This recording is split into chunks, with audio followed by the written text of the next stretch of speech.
5,000 meters beneath the Atlantic, a long-lost World War II ship has just been found. Its cargo, 122 tons of silver coins, secreted away in 1942 to finance Britain's survival.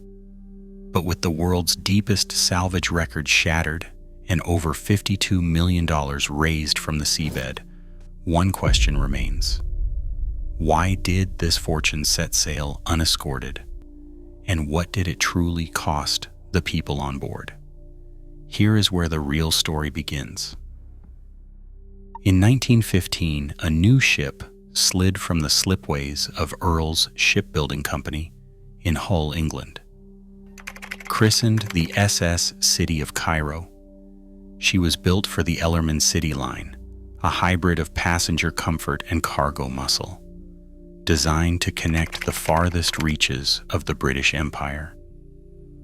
Her decks carried travelers and traders across the globe, while her holds brimmed with textiles, tea, and manufactured goods. For years, she followed the steady rhythms of commercial life, steaming between Bombay, Calcutta, Liverpool, and Cape Town, her name appearing regularly in shipping bulletins and port ledgers. The city of Cairo was no luxury liner, but she offered reliable passage for those seeking new lives, business ventures, or safe return to family. Her cabins, simple yet sturdy, echoed with the sounds of children and the chatter of merchants. Down below, winches and cranes loaded everything from bales of cotton to crates of spices, the lifeblood of imperial trade. The ship's officers kept careful logs, noting each port of call and every ton of cargo delivered. In quieter times, she ferried mail and news between continents, a floating bridge in a world still tied together by steam and steel. By the late 1930s, the world outside her portholes was changing.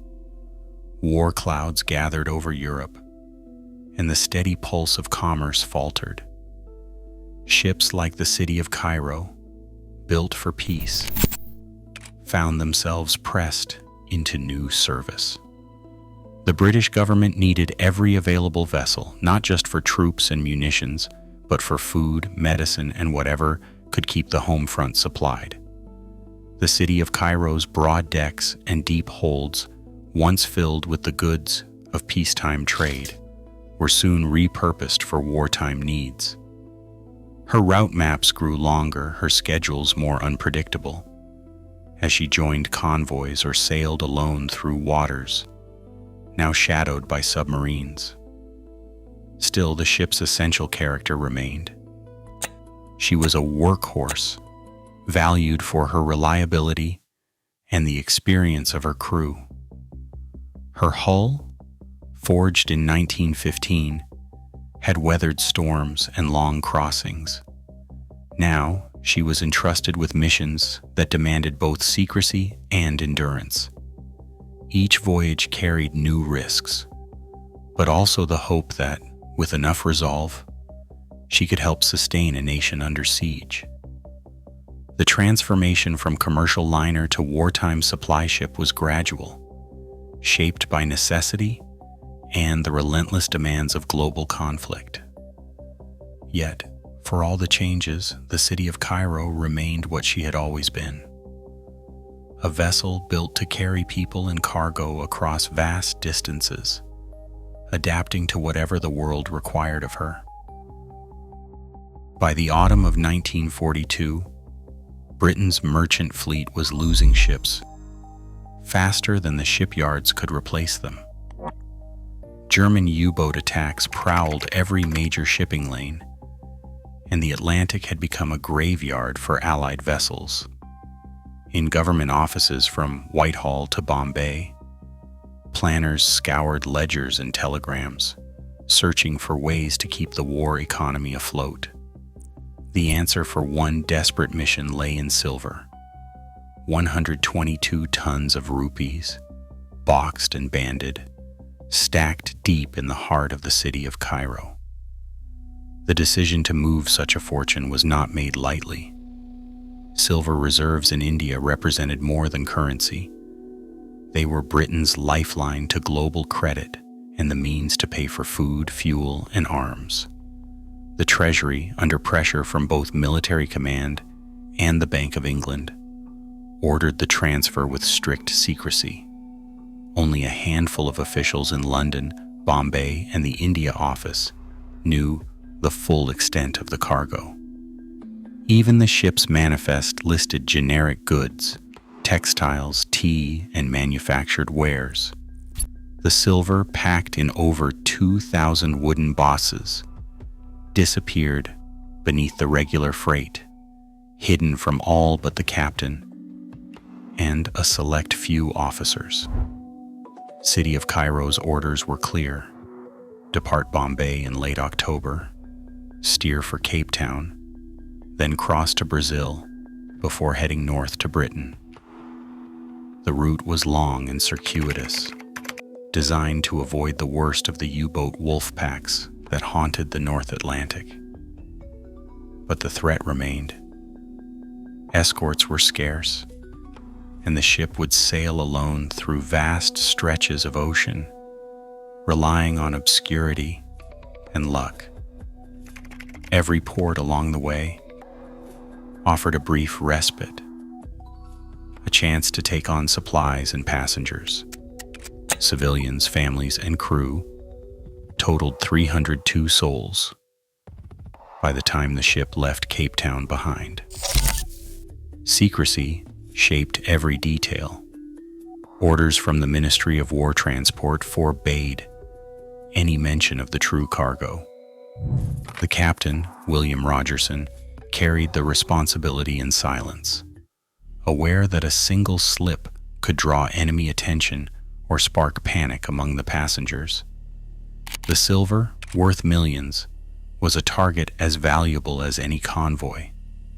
Yet to most aboard, the journey felt routine, another wartime crossing, dangerous but necessary, with the promise of home on the far side of the Atlantic. Behind the calm of daily shipboard life, an invisible tension ran through every decision. Each wireless message was coded and brief. Each change of course, each blackout drill at night, carried the weight of what was hidden below. The city of Cairo pressed onward, a floating bank vault disguised as an ordinary merchantman, threading a path through waters where a single torpedo could decide the fate not just of a ship, but of Britain's fragile hopes for survival. At 11:17 p.m. on November 6, 1942, the city of Cairo was steaming through the South Atlantic, some 480 miles south of St. Helena, when the first torpedo struck. The impact tore into the engine room without warning. In an instant, the ship's steady heartbeat, a low, familiar thrum of pistons and boilers, vanished. Machinery ground to a halt. Emergency lights flickered and died. Below deck, engineers and stokers were thrown from their posts, scalded by escaping steam and plunged into blackness. The sudden silence was broken only by the rush of seawater flooding in, swallowing the engines that had carried the ship across half the globe. Above, decks shuddered. Doors flew open. Passengers jolted awake, staggered into corridors already thick with the smell of burning oil and salt water. The ship's officers, trained for emergencies but never this far from help, raced to assess the damage. Captain Rogerson reached the bridge, his mind racing through the protocols drilled into every merchant captain since the war began. He ordered the crew to sound the alarm, but the ship's electrical systems were crippled. Officers shouted instructions down darkened passageways. their voices barely carrying over the rising confusion. On the open deck, lifeboat crews struggled to clear canvas covers and swing davits into position. The vessel listed as water poured into the holds. Some passengers clung to lifelines, still in their night clothes, clutching children or whatever belongings they could grab in the chaos. The South Atlantic night pressed in. No land, no lights, only the vast blackness and the metallic groan of a wounded ship. Far below the surface, the U-boat U-68 hovered. Its commander, Capitan Karl Friedrich Merton, watching through the periscope. The submarine's log would later record the precise time and position of the strike, noting the merchantman's silhouette against the horizon, the flash of the explosion, and the immediate blackout that followed. For the men aboard the U-boat, this was another successful attack in a campaign that had already claimed dozens of Allied ships that month. For those on the city of Cairo, it was the beginning of a desperate fight for survival, cut off from the world and left to face the ocean's emptiness alone. In the minutes that followed, the crew scrambled to launch the lifeboats. Orders were shouted across the tilting deck.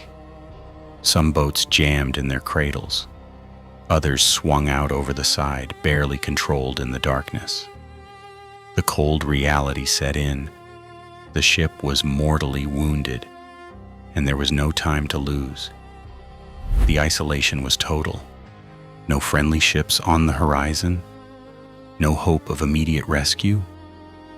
Only the faint hope that someone, somewhere, would hear a distress call before it was too late. Abandon ship. The order to abandon ship cut through the confusion. Officers and crew raced to their stations, working by memory and touch as the emergency lights failed. Lifeboats, each meant for far fewer, were hurriedly swung out over the rail. Passengers stumbled through the darkness, guided by shouted instructions and the grip of helping hands. Children were passed down ladders wrapped in blankets or coats. Some clung to family, others to strangers. The list of the ship made every step treacherous. Still, the evacuation was determined, not panicked. Crowded with 296 people, 6 lifeboats managed to reach the water. Civilians, crew, and families pressed shoulder to shoulder. 6 others, trapped below or swept away, never made it out. Each boat carried a hastily scribbled manifest, names called out and checked off as best as the chaos allowed. Rations were meager, a few tins of biscuits, some water, a little condensed milk. The wireless log, later recovered, would confirm the names and numbers. But in that moment, survival was a matter of instinct and luck. Radio officer George Phillips remained at his post. While others scrambled for the lifeboats, Phillips tapped out the ship's last SOS, sending their position out into the void. He knew the odds were slim. The city of Cairo was alone, hundreds of miles from the nearest land, but the rules of the sea demanded that a call for help go out. Phillips worked through the rising water and failing power, repeating the distress signal until the ship's batteries died. His final act was not escape, but duty, transmitting the coordinates that would later guide rescue ships to the drifting lifeboats. Captain Rogerson was among the last to leave, making one final sweep for survivors before stepping into the darkness himself. The lifeboats gathered a short distance away, watching as the city of Cairo slipped beneath the waves, taking with her the secret cargo and the hopes of those left behind. The wooden crafts, now the only barrier between life and the open sea, drifted apart almost at once. Each boat carried its own burden of fear, of loss, and of the knowledge that they were now utterly alone. The radio officer's sacrifice lingered in the minds of those who survived, a silent testament to the power of duty when all else fails. The steel decks had given way to fragile planks, and the struggle for survival had only just begun. Endurance. Salt spray blistered skin and sun hammered down. The lifeboats drifted farther from hope with each passing day. In boat number 4, 17 people clung to life as rations dwindled and water ran out. Among them, Margaret Gordon, a Scottish nurse, gave what little strength she had to others. She tore strips from her own clothing to bandage wounds, shared her meager biscuit, and whispered comfort to the dying. When fever set in, she stayed awake through the nights, refusing to abandon even those she barely knew. By the 51st day, only she and Third Officer James White remained alive. Gordon's endurance, later recognized with the British Empire Medal, became a quiet legend. Her acts, recorded in survivor letters and remembered by families who never saw their loved ones again. Promise. In another boat, Quartermaster Robert Ironside, facing his final hours, pressed his wedding ring into a companion's hand and asked that it be returned to his family. The ring began a journey more improbable than survival itself. The man who carried it was captured and interned in a German prisoner of war camp and held until the war's end. Years later, as the camp gates opened, Ironside's brother, serving with the liberating forces, walked in. Against every expectation, the ring found its way home, a promise kept across oceans and through captivity. Humanity. Between the boats, strangers shared crumbs of food, sips of water, and the last threads of hope. In the face of starvation and madness, these small acts of mercy kept humanity alive, even as the numbers dwindled and the horizon stayed empty. Rescue ships Clan Alpine and Ben Doran scanned the horizon for days before finally spotting the battered lifeboats scattered across hundreds of miles of open sea. Crew members hauled survivors aboard, some barely conscious, others too weak to stand. Blankets, hot drinks, and spare clothing were pressed into shaking hands. Officers gave up their own cabins, while ship's doctors worked around the clock to treat exposure, dehydration, and wounds too long untended.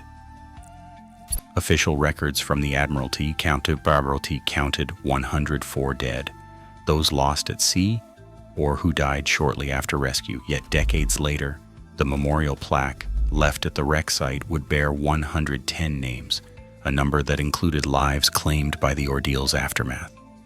The difference lies in the records. Some deaths came days or weeks after rescue, blurring the line between survival and loss. Survivors gathered in London in 1972 aboard HMS Belfast, joined by Captain Merton of U-68. Former adversaries shook hands, shared memories, and listened as Merton spoke of the night he surfaced beside the lifeboats. The reunion was not about blame. It was about reckoning with the past and honoring those who never returned.